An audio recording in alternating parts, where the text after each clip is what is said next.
cuarto pasadas, la temperatura en Buenos Aires. 18 grados una décima. Bueno, independientemente de las dos o tres noticias importantes del día, esto es la muerte del doctor Petracchi, juez de la Corte Suprema de la Argentina, o el triunfo arrasador de Evo Morales en Bolivia, considerando los últimos acontecimientos de la vida política de la República Argentina y económicos, uno puede establecer dos tendencias que tienden a ratificarse y una nueva que me parece que empieza a esbozarse. Vamos a ir por partes, porque me parece que son dos fenómenos interesantes. Vamos de lo más simple a lo más complejo.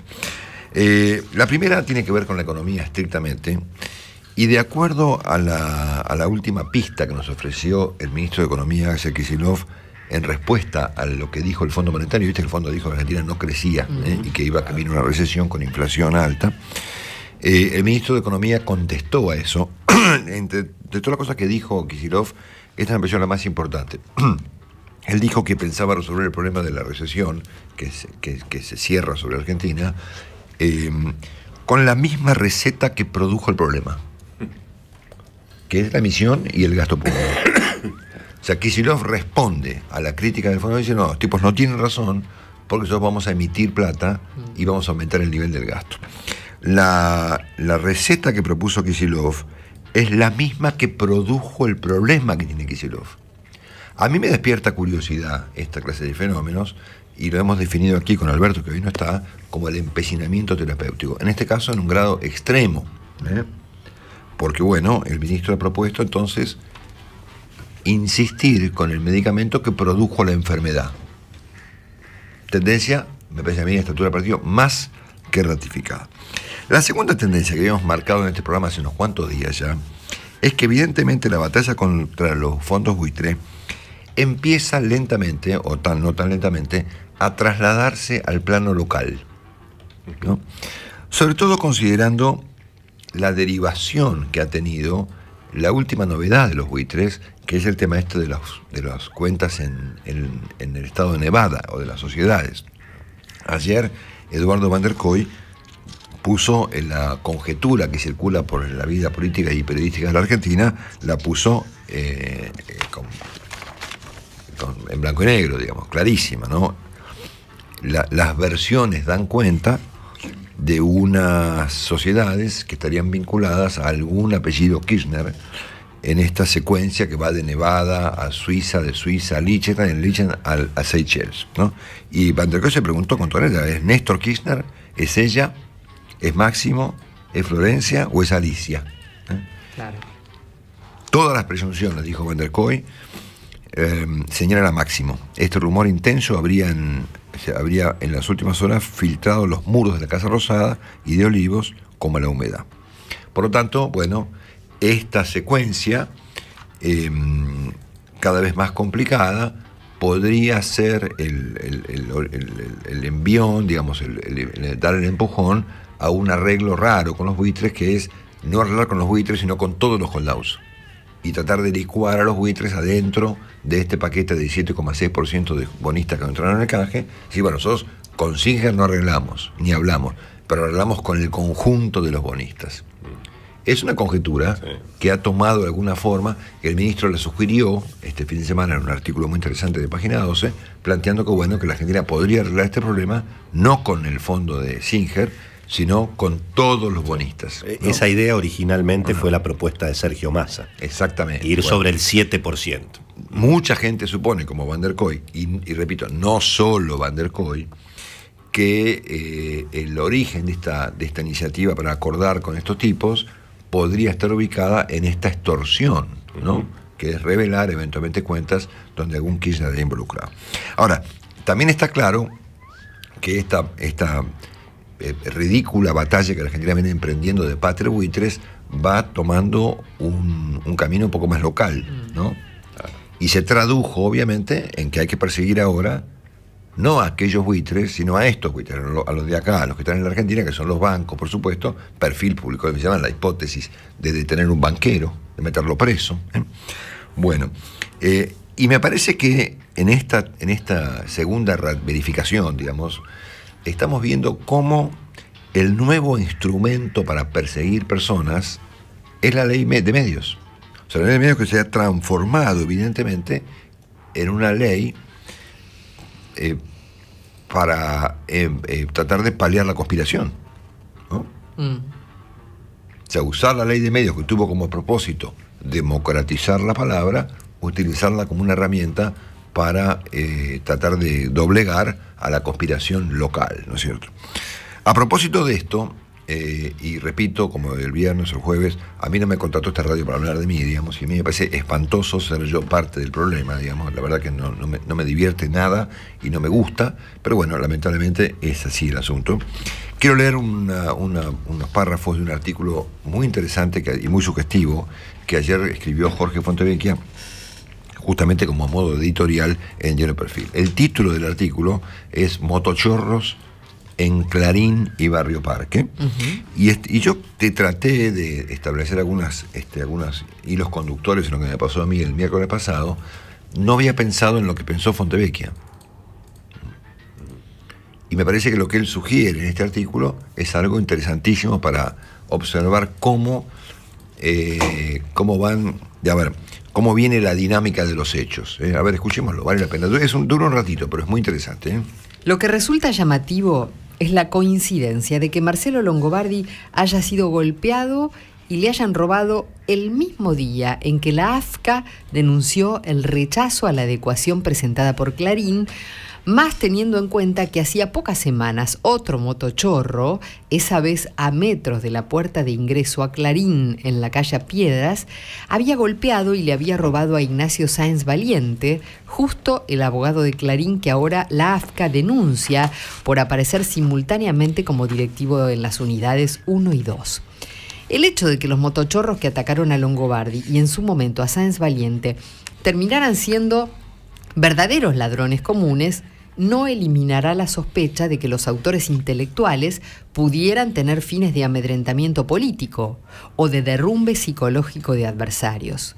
Son bien conocidas las historias de regímenes autoritarios de todas las épocas y todos los continentes en las que se usa a ladrones comunes, marcándoles las víctimas y dándoles cierta protección o premio a cambio.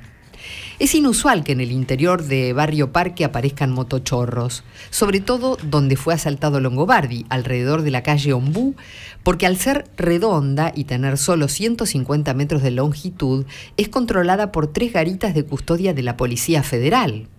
Y no porque sea imposible robar con una moto allí, como quedó demostrado que sí se puede. El protocolo impide a la policía disparar a un ladrón en huida a menos que éste dispare. La única forma de parar a un motochorro sería estar al lado o cruzándolo con un auto. Sino porque un ladrón profesional realiza un cálculo de costo-beneficio y prefiere siempre robar en zonas menos custodiadas. En el poco más de un año que nos queda hasta el cambio de gobierno, si el kirchnerismo se radicalizara, la violencia política verbal podría derivar en violencia física. El crimen de Cabezas también ocurrió poco más de un año antes de un cambio de gobierno, cuando los conflictos por la sucesión se hicieron más primitivos. Duhalde pasó de considerar a la bonaerense la mejor policía del mundo a comenzar a creer que tenía razón la revista Noticias con aquella tapa titulada Maldita Policía. Las elecciones presidenciales del año próximo podrían preanunciar repeticiones de hechos delictivos relacionados con la política. En las últimas, de 2013, directamente fue la casa del candidato opositor más votado, Sergio Massa, la que fue asaltada por nada menos un representante de la mesa de enlace del Ministerio de Seguridad. Atención con ese dato. Son demostraciones de fuerza cuyo destinatario no es solo la víctima, y a veces muy principalmente su familia, sino todos los demás. En el caso de Massa, el ladrón disparó a la cámara que lo filmaba, reafirmando que no lo intimidaba. Al día siguiente de lo de Longobardi, la presidenta realizó una conferencia pública con Putin, coincidiendo ambos en críticas al periodismo profesional. Esa perspectiva no es solo de Putin o Cristina Kirchner. Antes de ayer, Dilma Rousseff dijo que la difusión por la prensa de Brasil en medio de la campaña electoral del testimonio del exdirector de Petrobras, quien aseguró que hasta un 3% del valor de varios contratos de la petrolera fue destinado al Partido de los Trabajadores, era equivalente a los golpes de Estado que la derecha hacía en las épocas de dictadura militar, cuando no podía ganarle electoralmente a un candidato contrario a sus intereses. En los últimos 2 meses, la Fundación LED, de la exdiputada Silvana Giudici, reportó 21 casos de hechos de violencia contra periodistas, en su gran mayoría supuestamente delitos comunes. En la Rusia de Putin también los ataques a periodistas fueron siempre hechos de inseguridad ajenos al gobierno. En 2004, cuando Paul Klevnikov, director de la edición rusa de la revista Forbes, fue asesinado, yo era secretario de la Cámara de Comercio Argentino-Rusa y justo estaba en Moscú. Desde 2003, Editorial Perfil licencia una revista femenina en Rusia. Y alarmado, entrevisté al director general de la empresa editora de Forbes en Rusia, quien me tranquilizó explicando que se trataba de un hecho de violencia que nada tenía que ver con el gobierno. Es comprensible que las empresas traten de minimizar para no generar terror en sus equipos. Clarín hace un mes informó el ataque a su abogado, director y fiduciario Sáenz Valiente, diciendo que le habían robado a un proveedor.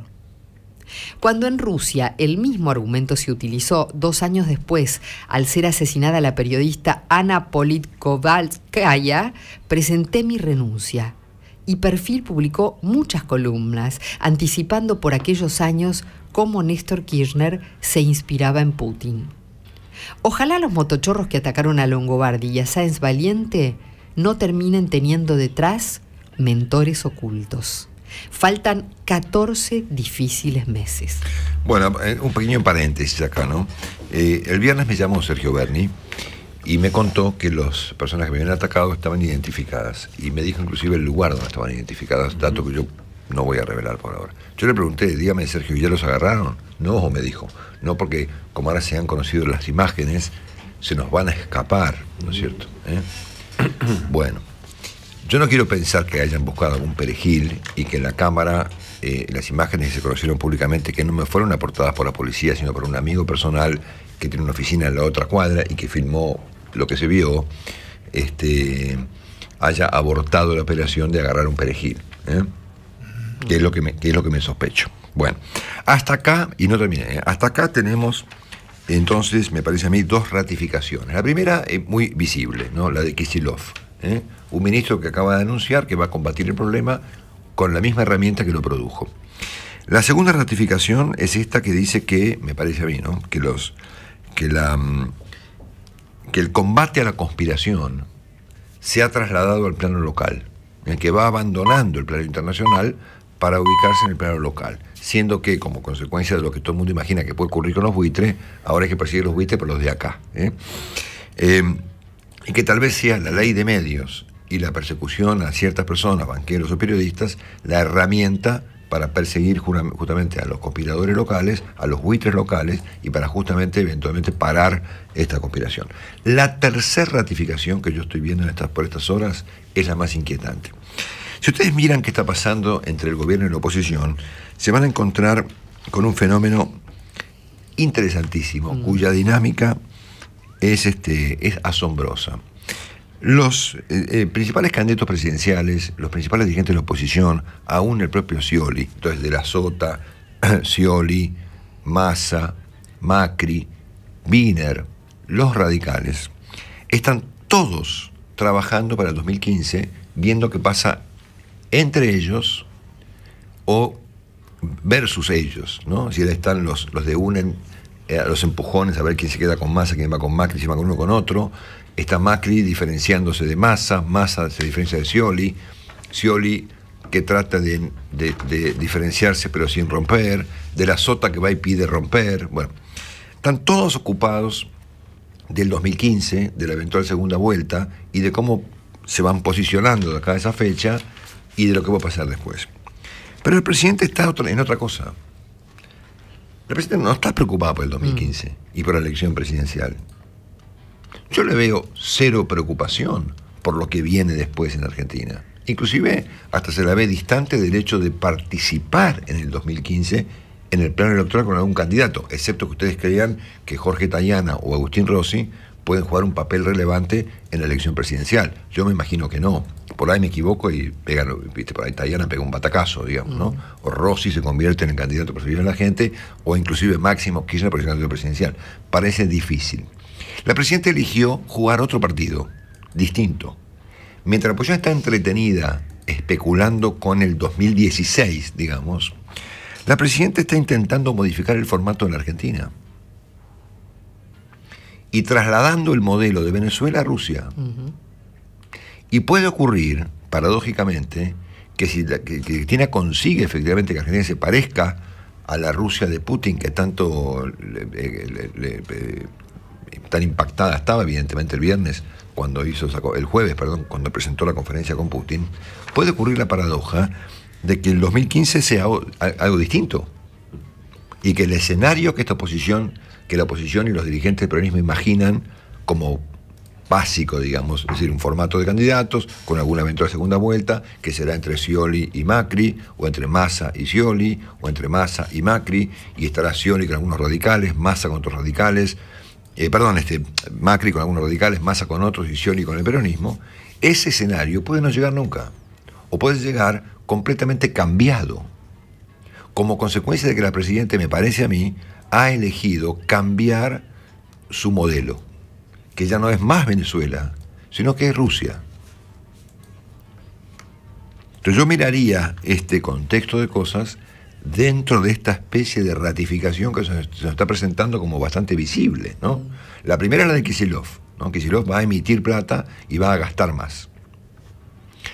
En el plano local, y bueno, estamos claros que se ha comenzado a radicalizar el asunto, no ya con los buitres, como consecuencia de la bomba que evidentemente se viene, sino como consecuencia de lo que, bueno, de que alguien hay que... A ver, ya no iremos contra Singer, iremos contra la Nata, ¿no es cierto? O contra mí o contra Mongo. Y me parece que en el plano de la política, estas dos grandes batallas ni se cruzan. Porque mientras Scioli, Massa, Macri y compañía están mirando el 2015 o el 2016, Cristina está mirando el hoy y tratando de modificar el formato de la Argentina, que incluye un montón de cambios, incluida la idea hasta de ver la televisión rusa. Entonces me parece que puede ocurrir esta paradoja respecto de lo que Scioli, Massa o Macri pretenden encontrarse el día de la elección en 2015 nunca ocurra. O que el escenario no sea el que todos imaginamos.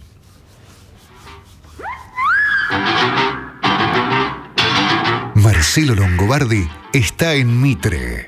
Cada